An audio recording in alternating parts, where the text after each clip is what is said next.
प्रधानमंत्री नरेंद्र मोदी ने काशी को दी अरबों की सौगात, 28 विकास परियोजनाओं की रखी आधारशिला। बागेश्वर धाम के धीरेन्द्र शास्त्री पर राजस्थान में केस, धर्मसभा में कहा था कुंभलगढ़ में हरे झंडे हटाकर भगवा लहराओ।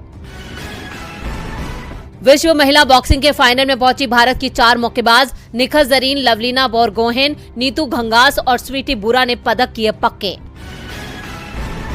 आज भी शेयर बाजार में रही गिरावट। सेंसेक्स 398 अंकों की गिरावट के साथ 57,527 पर हुआ बंद। निफ्टी 132 अंकों की गिरावट के साथ 16,945 अंक पर हुआ बंद।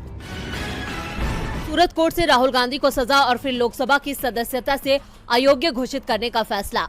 24 घंटे में कांग्रेस नेता राहुल गांधी के खिलाफ आए इन फैसलों ने कांग्रेस के अंदर मोदी सरकार से लड़ने का नया जोश भर दिया। आज दोपहर को लोकसभा सचिवालय से राहुल गांधी की संसद सदस्यता को रद्द करने का नोटिफिकेशन जारी हुआ। उसके बाद पहले से ही मोदी सरकार की घेराबंदी करने में जुटे कांग्रेस नेताओं का गुस्सा और जोश हाई दिखाई दे रहा है। कांग्रेस नेताओं के तेवर बेहद तीखे दिखाई दे रहे हैं। राहुल गांधी ने भी साफ कर दिया है कि वो माफी हरगिज नहीं मांगेंगे, कोई भी कीमत चुकाने को तैयार हैं। उन्होंने ट्वीट किया, मैं भारत की आवाज के लिए लड़ रहा हूं, मैं हर कीमत चुकाने को तैयार हूं। राहुल तो नहीं झुकेंगे। दूसरी ओर कांग्रेस ने भी बड़ी लड़ाई का ऐलान कर दिया है।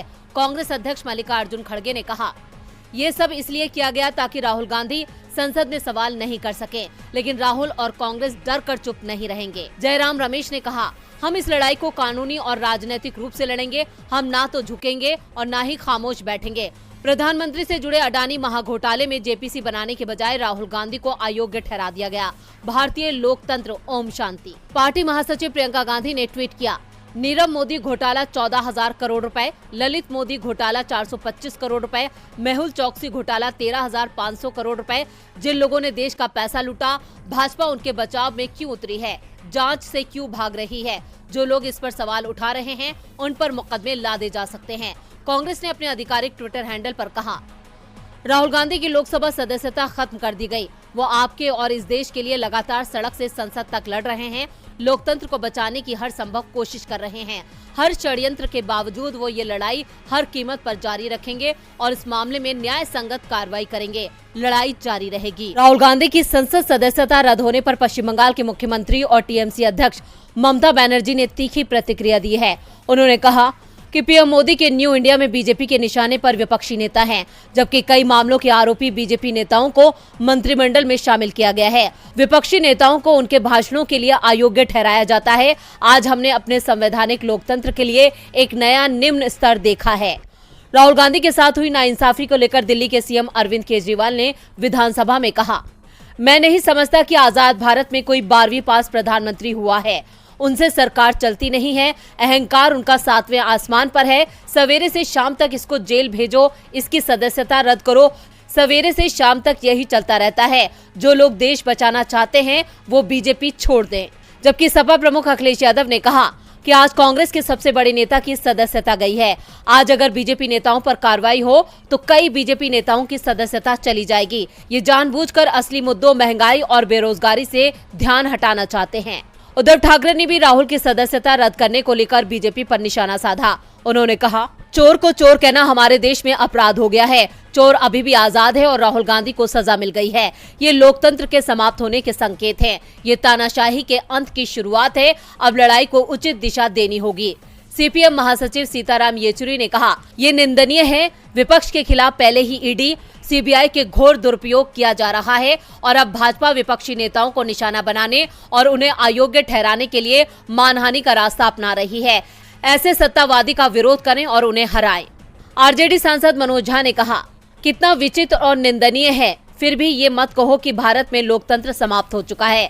विपक्ष में पार्टियों को देखना चाहिए कि ये केवल कार्य के बारे में नहीं है, बल्कि लड़ाई लोकतंत्र को पुनः जीवित करने के लिए होनी चाहिए। पैसों के दुरुपयोग का आरोप लगाते हुए 14 विपक्षी पार्टियों ने सुप्रीम कोर्ट का दरवाजा खटखटाया है। इस मामले में 5 अप्रैल को सुनवाई होगी। विपक्षी पार्टियों की तरफ से वरिष्ठ वकील अभिषेक मनु सिंघवी ने मामला चीफ जस्टिस के सामने रखा। उन्होंने कहा, हम किसी लंबित मामले में दखल की मांग नहीं कर रहे हैं, लेकिन गिरफ्तारी और बेल पर कोर्ट दिशा निर्देश तय करे। विपक्षी दलों के इस कदम से बीजेपी की मुश्किलें बढ़ना तय माना जा रहा है। खबरों के मुताबिक आम आदमी पार्टी और उद्धव बालासाहेब ठाकरे उन पार्टियों में शामिल हैं जिन्होंने इस याचिका को दायर किया है।